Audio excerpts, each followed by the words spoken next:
Bismillahirrahmanirrahim. Assalamualaikum warahmatullahi wabarakatuh.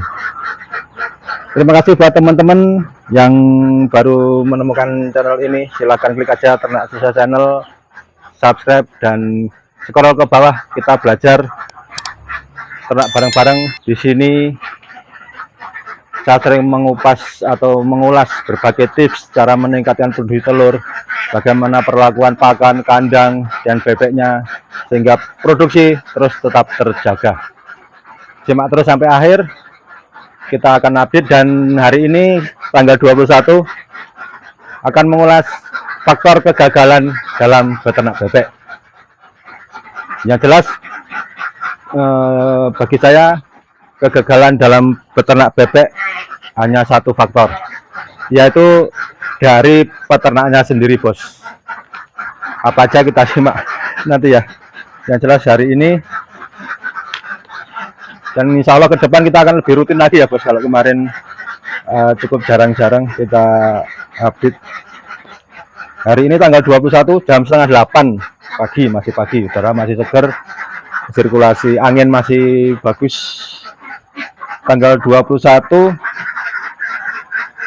yang koloni A ini per 100 ekor ya, bos.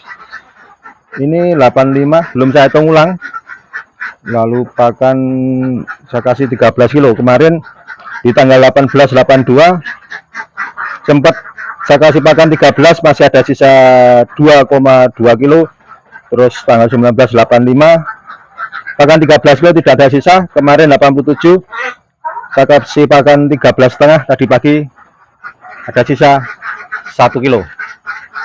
Dan pagi ini bertelur 85, bos. Yang koloni B masih 100 ekor, sama ya. Tanggal 17 itu 85, tanggal 18 86, tanggal 19 89, dan tadi pagi 88 butir. Belum saya hitung ulang di rumah. Kita update buat besoknya kalau terjadi ada selisih. Saya salah hitung. Pakan masih di 13 kilo. Kemarin saya kasih 14 kilo, sisa 0,4, dan saya turunkan ke 13 kilo setengah. Malah masih sisa 1,1 kilogram. Cuaca cukup ini ya, bos. Cuaca cukup tidak menentu. Di awal ini saya catat ya, kondisi cuaca saya catat di sini. Tanggal 1 sampai tanggal 2 itu pagi, siang, sore, malam sampai pagi panas terus. Tapi sebelumnya di akhir Februari juga kondisinya sudah seperti itu, bos. Lalu tanggal 3 itu tidak ada hujan, terus mulai jarang-jarang ada antara pagi sama siang. Terus mulai tidak hujan sama sekali itu tanggal 7 sampai tanggal 16. Jadi sekitar 10 hari, bos, tidak panas sama sekali.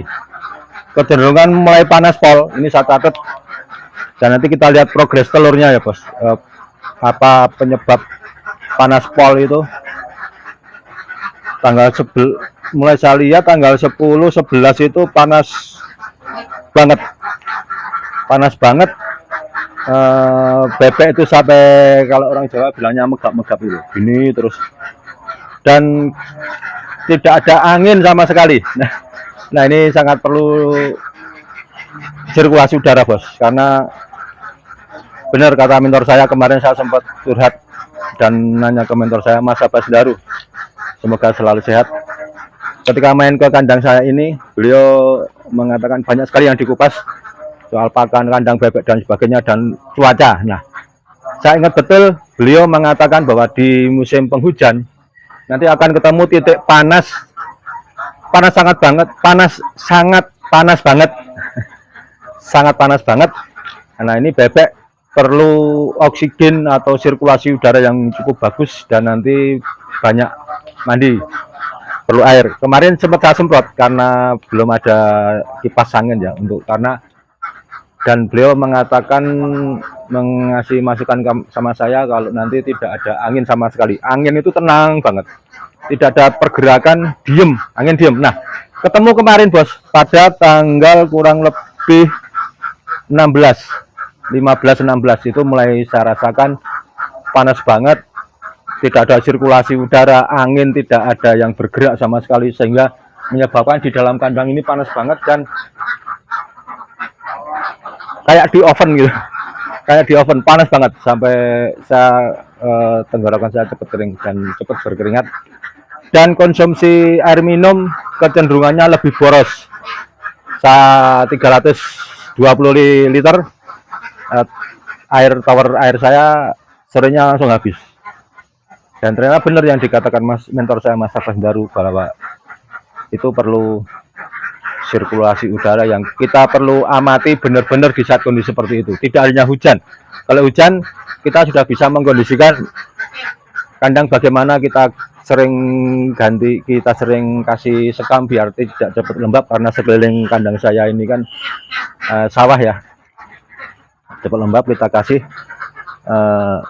Nah di saat musim kemarau inilah yang kita lakukan, kita perlu kipas angin untuk memutar suhu dalam ruangan sehingga tidak bebek itu segar, sirkulasi udara bagus, oksigen bagus yang dihirup oleh bebek sehingga produksi terjaga. Ini saya pantau kondisi panas pol dari tanggal 11 sampai tanggal 15 itu kecenderungan telurnya itu turun. Dari tanggal 11 83, yang B itu 86, terus turun sampai di titik 81, terus naik lagi yang B. Ini sudah terus saya masukin kipas, saya ambil dari rumah, saya taruh di kandang karena saya belum persiapan kipas di kandang. Kita akan segera kondisikan. Saya kasih masuk buat muter sirkulasi udara, ternyata ada grafiknya terus naik bos, naik ke 83, 84, nah seperti itulah yang jelas di sini semua tercatat. Lalu mulai hujan tanggal 17, cuaca sudah tidak terlalu terik, enak banget, ternyata progresnya itu naik. Nah seperti ini. Bebek itu binatang yang suka air, tapi musuhnya juga air. Tapi di saat kondisi panas, bebek sangat tidak menyukainya. Bebek tidak suka panas yang pol, makanya kita perlu memperhatikan kondisi bebeknya. Jadi dalam beternak itu tidak hanya, sekali lagi, tidak hanya ngasih pakan, ngambil telur, membersihkan air minum, terus pulang, tidak bisa seperti itu. Kita amati kebutuhan bebek, apa yang tahu kondisi bebek kita, yang tahu perkembangan bebek dan kebutuhan bebek adalah peternaknya masing-masing bos. Gitu ya. Ya, yang menjadi seperti yang di muka, yang di depan.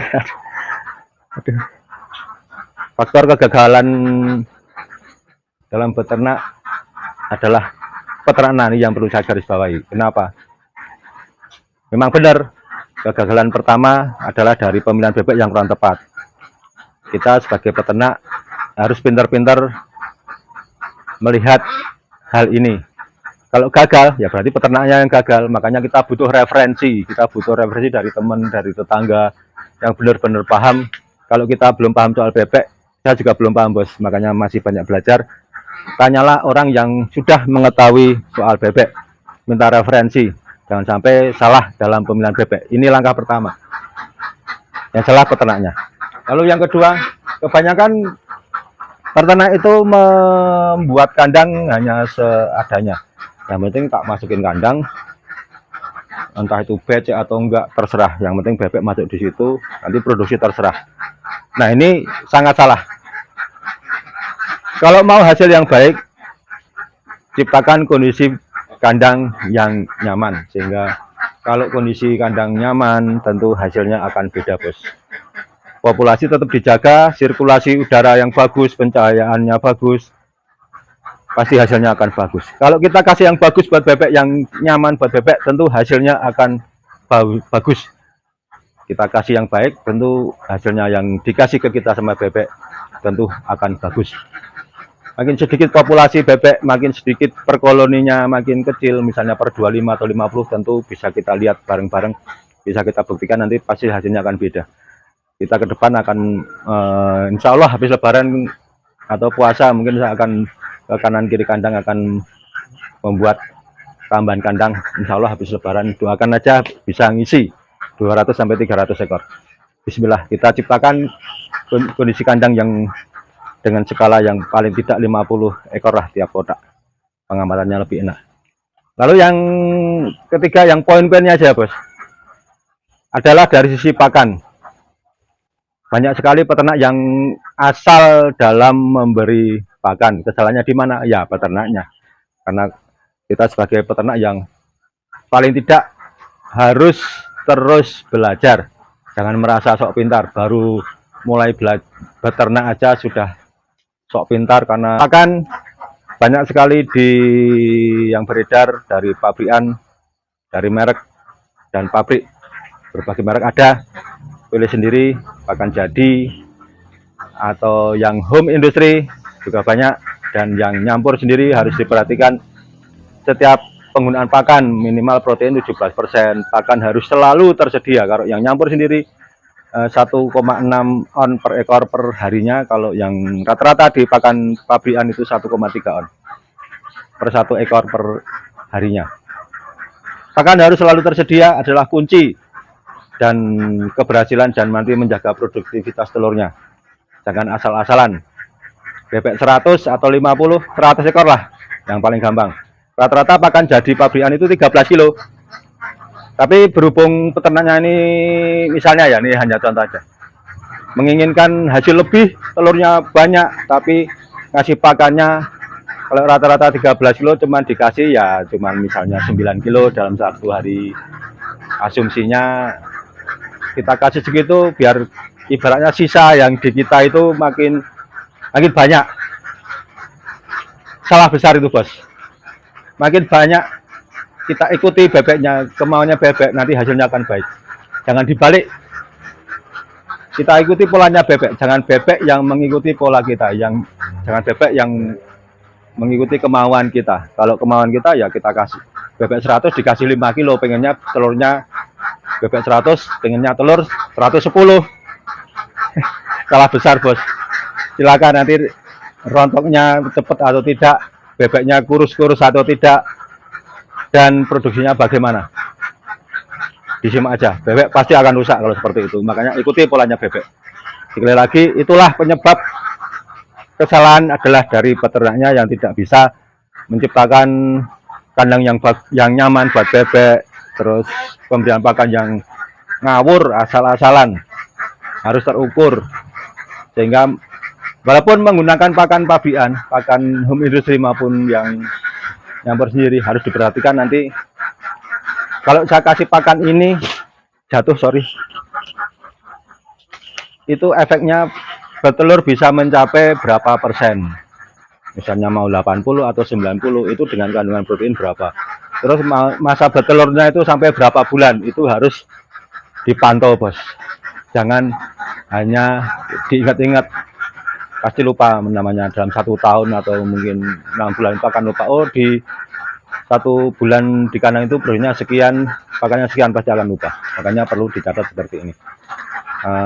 Jadi diperhatikan setiap pemberian pakan dari pakan home industry, pakan jadi pabrikan maupun yang nyampur sendiri, perhatikan masa bertelurnya berapa bulan, terus telurnya ukurannya apa, dalemannya apa, kayak apa dalemannya telurnya, terus ukurannya apa, berapa persen, nah seperti itu perlu diperhatikan bos kalau mau hasil yang lebih baik. Kalau dikasih pakan seadanya, dikasih kandang seadanya, dan bebek asal-asalan dicampur, ada yang 7 bulan, 8 bulan, ada yang 4 bulan dicampur, pasti akan gagal bos.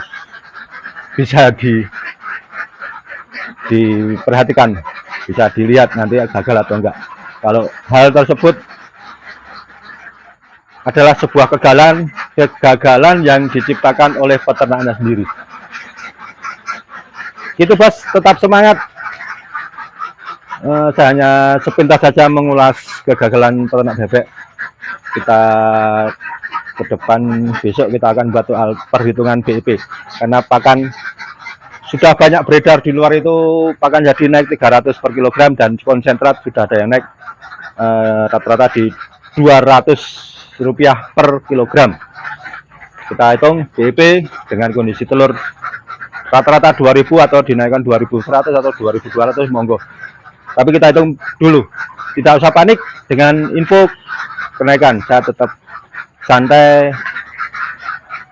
malah bisa mengatur harga. Itu, terima kasih. Kalau ada yang salah, silakan dikomentari, atau yang kurang faktor kegagalan apa aja ditambahkan di kolom komentar. Jangan lupa subscribe. Terima kasih. Saya Agung dari Kanan Sendiri di Kodian Sleman, Yogyakarta. Terima kasih. Assalamualaikum warahmatullahi wabarakatuh.